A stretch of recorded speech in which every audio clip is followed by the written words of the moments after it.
Thanks for joining me today, everyone. But before I start with today's item, can I just tell you all my very own wedding book is almost ready. Yes, it's gone to the printers as we speak, and they're doing all the preparations to print it. This book has been a brainchild of mine for a good few years, but finding the time to write it was really difficult. But now it's done.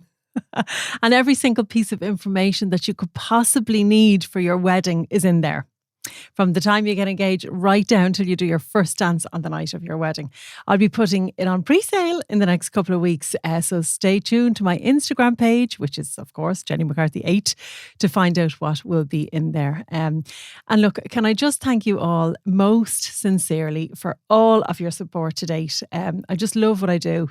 And there's absolutely nothing that I don't know about weddings. And I'm beyond thrilled, to be honest, to be helping you out in the lead up to your big day. So again, just watch this space, Jenny McCarthy 8, to find out when you can buy one on the pre-sale. So today's item is picking your photographer. Now, I know that some people might think, oh, sure, you just kind of pick your photographer and that's that. It's not that. There's so much to think about before you pick your wedding photographer. It's one of the biggest decisions that you're going to make. Your photographs from your wedding are what you will remember your day by. Especially in a few years when you look back at them and you want to relive your entire day again. So picking the right photographer is absolutely essential.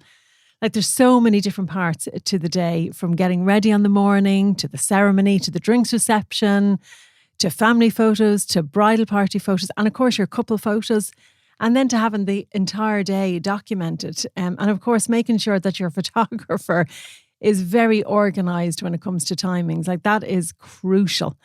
Because when you think about your wedding day, you think, oh God, we have all day. But actually, because there are so many different elements to the day, you'll often hear a couple saying, oh, the day flew by and we, can barely remember it. But if you're organised and you have your timings organised, you will remember it and you will enjoy remembering it as well. So there's a few different things to consider. So one of the main things really is their style, their experience and their portfolio. So you might like the wedding imagery that they put online, because Instagram is amazing now and you get to see everybody's portfolio, but you get to see the very best of their portfolio. They're not going to put up the images they don't want you to see. So, you want to see a full wedding that they have photographed. If you like the look, you like the style of the imagery, you need to see, a consistent wedding. So I would always say to you, can you have a look at a wedding album? They will definitely have a wedding album done.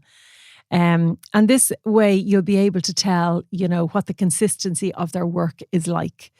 This is another thing, once you've kind of found the style and you sort of like the look of what they do, you need to really make sure you get on with them.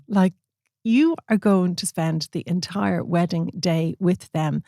And it's very important that you have a connect, because if you don't have a connect with them, do not book them. While you might think the style is amazing, or she will just get over that bit, you won't be able to get over that bit if you don't have a connect. So that's absolutely essential. The style. So there's a few different styles when it comes to wedding photography. And you need to pick the style that's going to suit you. So I can hear you thinking, what do you mean there's a style? There's so many different styles. You've got classic style, you've got reportage style, and, you've got documentary style. So what's classic style photography? If they only do classic style photography, this style of photography can be quite formal. And everything is generally formally posed, and you're looking into the camera for absolutely everything. And if this is for you, that's absolutely fine. But do you want your whole day captured like that? There's very little, the classical style, and if they don't do anything else, you won't really get, photographs of guests enjoying themselves when they don't know the camera's on them. So if that's your style, go for it. Reportage style. What's reportage style? This style is quite informal, where, you'll get a photographer who's just kind of capturing people enjoying themselves and laughing, and they don't know the camera's on them. The kind of, fly on the wall images, which you probably do like the sound of, but do you want your whole day captured like that? documentary style. Now, this is similar to reportage style, but documentary style is the whole shooting gallery. It's everything. You know, later on in the night, you could have somebody who spilled a Lucasade on their dress. That's going to be in your photos. So everything is documented. And your photographer, if they're a documentary style photographer, they're going to document the day as they see it. So do you want that? So my suggestion is a mix between classical and reportage style. That's what I do. I love nothing more than to capture images that are naturally unfolding, that moments that are naturally unfolding between the couple, stories that are naturally unfolding at the drinks reception. I love all of that, and that's a big part of the day. But you also, I'm sure, will want your family photographs taken. You know, if mum and dad are around, you might want to photograph with your mum, you might want to photograph with your dad, your mum and dad together. Then you want your siblings in with their partners and children, and your new wife or husband. So you'll want a mix of all of that, and also your bridal party photos where, you know, some will be into the camera, looking into the camera, and some will be just kind of, you know, taken in a reportage style way. But definitely you're going to want, you know, photographs of family bridal party and some really nice couple shots of the two of you. Like, they're important too. And it's nice to kind of get those natural moments again, like I said earlier, you know, where you're just, you know, chatting and, you know, those lovely natural moments that are happening between the two of you. But there's also that kind of, you know, laying out the dress and making sure that the dress is stunning and you can see every inch of it. I don't know how many times I hear from couples who come into my studio with their babies who couldn't get me because I can only photograph one wedding a day. And oh, listen, I could write another book on, you know, the amount of times I would get told, but sure, they didn't lay out my dress and my sleeve was all down. You can see my bra strap, or you know, so you want to be able to see the dress. Like you when you're going to your fittings in your bridal designer, they're going to lay out your dress and have it all beautiful, and you're going to want some photographs of it like that. So my suggestion is, you know, pick somebody who does both. You know, I mean, because that's really important to find the right photographer. You like their style and you get on with them. If you feel any way unsure about the photographer, if you get that little knot in your tummy and you're thinking, oh God, I don't know about this, don't book them, or for any supplier for that matter. If you're not sure, that just means it's a no. And, you know, you found the one, you know, you need to ask them then, are they available on your wedding date? And if they are, great. Also find, before you say yes to it, find testimonials for that particular photographer, because that's important too. You want to hear how other people found their work on the day or them on the day. And there are always testimonials. Google reviews are brilliant if you know anybody who has used them as well. And then ask them what packages they offer. So I personally would always start on a package where, you know, from the preparations on the morning when I arrive, you know, when they're all getting ready with hair and makeup, and I would stay right through until they're announced into the room that evening for their meal. And that's a digital package, so you get all your high resolution images. And then, you know, if you decide that you want speeches and first dance covered, that's an extra cost, because it's almost like a whole extra day, because it's the difference between your photographer leaving at 5:30, 6 o'clock, or leaving at 10 o'clock that evening. It's almost another extra day. So of course there's going to be an additional cost, because it's not just the time that the photographer puts into that, it's all of the extra colour correcting and editing. And those costs are quite high. So there is a cost on that. And then, you know, you may want to add an album in, you know, so just find out what the costs are.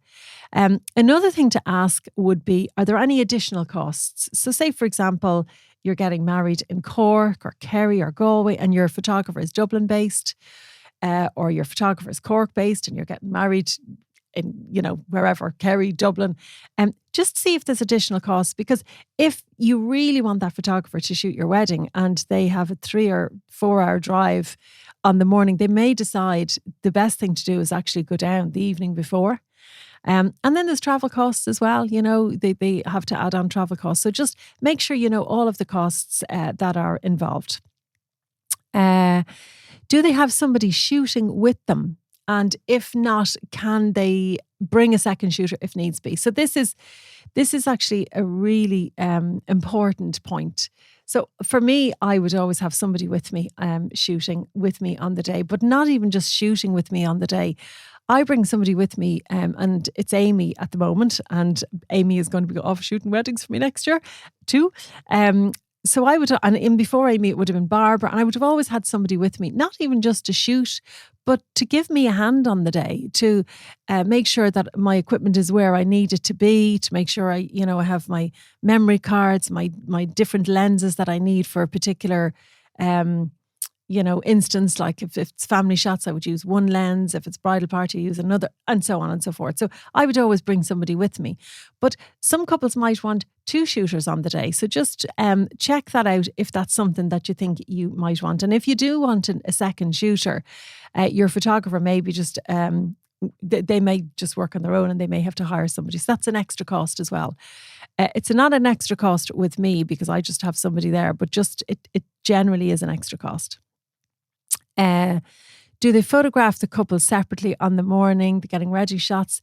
If there is one photographer, this can be difficult. So just even from my point of view, Amy would come with me in my car and we're together.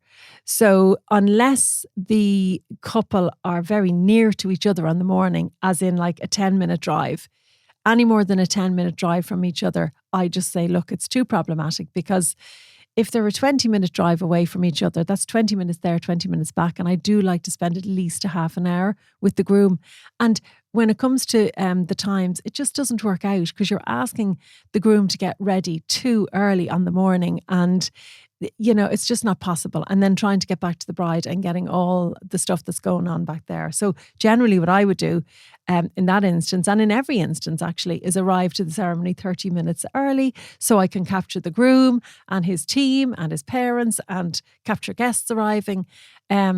So do they photograph the couple separately? I love it when the couple are beside each other. Like if they're going from a hotel, one of them is in one room, the other's on the other side of the hotel in another room, or they could live beside each other. And I love when that happens, because I love to be able to get both, but it's not always possible, And once you've kind of found them, recap on their packages and their contract conditions, including their cancellation policy. So, talk about things that, might happen unexpectedly, like an illness. We are only human. And I've said this before. I had Lisa Shannon, a makeup artist, on here a few weeks ago. And I do have to say to couples, I'm only human. Other photographers are human, and things do happen. And touch wood, over the years, I have been very lucky in that I've only had to take a little bit of time off, and I had an option for them. But just say, for example, your photographer breaks their arm, or somebody gets really ill in their family. What is the policy around that? Do they have somebody else who is as good as them, or who has the same style as them, that they can put forward to shoot your wedding for you? Because the last thing you want is to be looking for a photographer the day before your wedding or the day of your wedding, because that's very stressful. So just make sure that that's in their policy. For me, touch wood, everything is good. But if anything happened, I have Amy, and I send Amy, and she's, exactly the same as me, or I'd have somebody else. I've actually got 3 people that I could send, not just Amy. So just talk about that. But to be honest with you, very seldom do they cancel. It doesn't happen that often, but when it does happen, it's because something has happened. Now, if you cancel with them, here's the other thing. What are their terms and conditions and their payment expectations? If you decide 6 weeks to go, oh, you know what? I don't actually want that photographer anymore. I found somebody else that I like.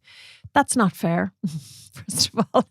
And I'm sure if you felt like that, your original photographer is not going to want to shoot your wedding anymore anyway. But that's not fair. So 6 weeks to go, that photographer is highly unlikely to get another wedding on that day.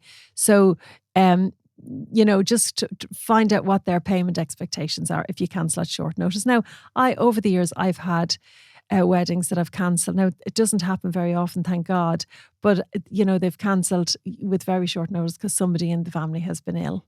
And on 1 or 2 occasions, it's because the couple just, decided that they were doing the wrong thing. And I would deal with that very differently then. But, just make sure that you know what their payment expectations are if you cancel them. Because like I was down at a wedding showcase the other day in Tankardstown House, and I met so many beautiful, beautiful couples and families and parents, and and they were all absolutely lovely. And I spoke to a good few brides, and there were a couple of brides who had already booked their photographer. And this is the thing, they'd booked the photographer and they don't really know a huge amount about the photographer. It was just because somebody said, oh, that photographer is good. And they went, oh, and they booked them. I'm sure the photographer is good, but just going back to my first point, you've got to be really, really, really sure that that photographer is you. One of the other things I should say to you is ask how long afterwards, after the wedding, will you be waiting to see your photographs? And how are you going to view them? So for me, it's generally like last year was mental busy because we had all those rescheduled weddings from the year before.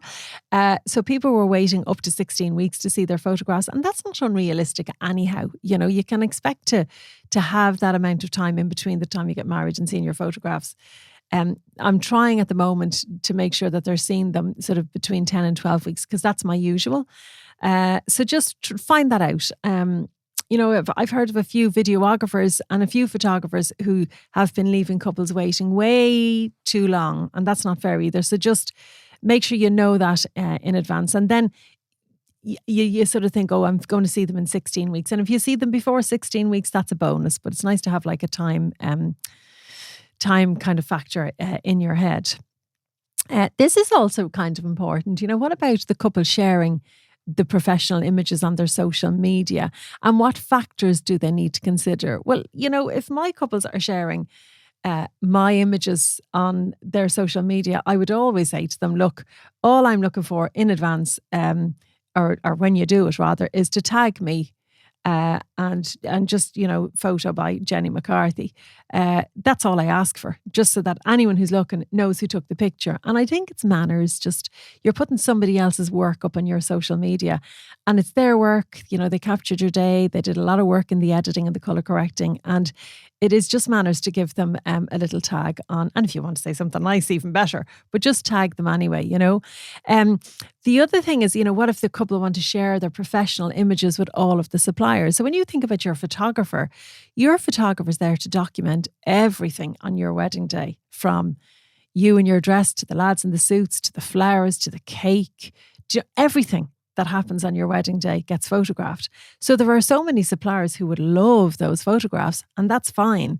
But just explain to the supplier what the kind of rule is, that if you're going to share those professional images with your suppliers, they need to tag your photographer too. And again, like in fairness, it's only manners, So I put out a little question on Instagram, just asking you guys if you had any questions at all about a photographer. And I've had lots sent in. So I'm just going to finish off this now by reading out some of your questions. Jenny, this is from Trace. What are your thoughts on first look shoots and having the pictures done before the ceremony? So listen, when this happens, there's one element that I love about it, and I love the fact that you're going to get them having a little first look. Sometimes it can get a little emotional. You can get so many beautiful images of the couple seeing each other for the first time. And then if you're doing sort of family photos and bridal party photos before the ceremony, it's brilliant. And it takes huge pressure off the photographer afterwards. However, I am a little bit old-fashioned when it comes to the two of them seeing each other, when the aisle happens, the walk up the aisle. And I do love that little look at the top of the aisle and that anticipation, say if you've a groom standing at the top of the aisle and he's just that whole feeling that he's going through when the music goes on, he knows this is it, this is the music we picked for the walk up the aisle. And I do love that as well. So I suppose I do love the first look, and I do love the pressure that it takes off me later on. But if it was up to me, I'd say, do it the other way, but that's completely up to you guys. And again, if you do it the other way, where you have the first look and you get some family photographs taken before the ceremony, you're giving yourself loads of time then to enjoy your drinks reception afterwards and spend time with your guests. So it's up to you. Is having a second photographer a good idea? So I've just, Maria, yes, it is a good idea, because most photographers work on their own. So it is a good idea if you can afford it, because generally it's probably about 600, 800 euro extra to have a second photographer on the day. Jenny, we have 2 little girls. Any special photo ideas we could get with them? Look, I love to see the kids on the day, and especially when they're belonging to the couple.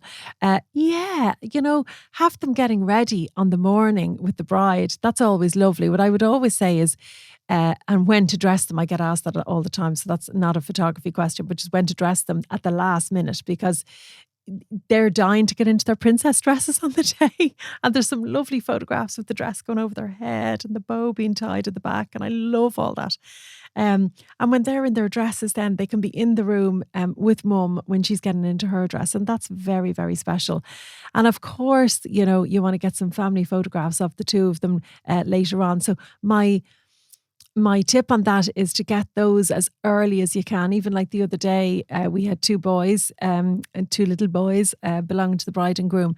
And, one of them, started crying before the ceremony happened, and he couldn't go into the ceremony, and Auntie Pauline had to mind him outside. Pauline was a legend on the day. She was just brilliant at minding the 2 of them. So they got tired. So try and kind of, if they have a nap on the morning, make sure they still have their routine as much as possible, because they get very overwhelmed. But get those little family photographs with them as soon as you can, and get down to their level, And I mean, I know you have a wedding dress on, but you're a mummy as well. Get down to their level and just kind of have little moments with them, and just let your photographer snap away. Is it worth getting a second photographer? There's that question again. What information will the photographer want before the big day? So here's the thing, and I'm going to finish on this one because there's so many questions about photography. What to give him? Tell him who everybody is. So I would always have a booking form, and on your booking form you fill in, who the parents are, who your siblings are, and that's really all I ask. Where the ceremony is. And what are the contact details for the bride and groom? And then before the wedding, I would always have a Zoom meeting with them. And, I have the basics, who everyone is. So your mum are Joe and Marion. Your brothers are Jackie, or your brothers are Jackie. I hope there is a Jackie. You can use Jackie for males. But, if your brothers are Paul and Stephen, do they have partners? Do they have children? You want to know all of that, because you want to know who those key people are on the day. So your photographer needs to know who the families are, who the bridal party are, and if there's anywhere in particular you want to have photographs taken at the wedding venue, that's really important too, because even though they know the venue, and hopefully they do know the venue, that's another question you need to ask them. Have you worked at this venue before? And if they're familiar with it, then they'll know all the lovely zing areas, I call them, all those little areas that you can go and have gorgeous shots taken in. But if there's any other photographs that you've seen on the day, previously to your day, taken at that wedding venue, say it to your photographer. I love to hear, any sort of hear about any inspirational images that the couple have and that they would love to kind of have repeated. So yeah, definitely give them all the information about who's who, and timings as well. You want to have loads of time to get into your dress in the morning, and you also want to have a good 20 minutes after you're in your dress, so that you can get those lovely portrait shots taken of you before your photographer has to head off to the ceremony. And that's it for today, and I will see you back here again next week.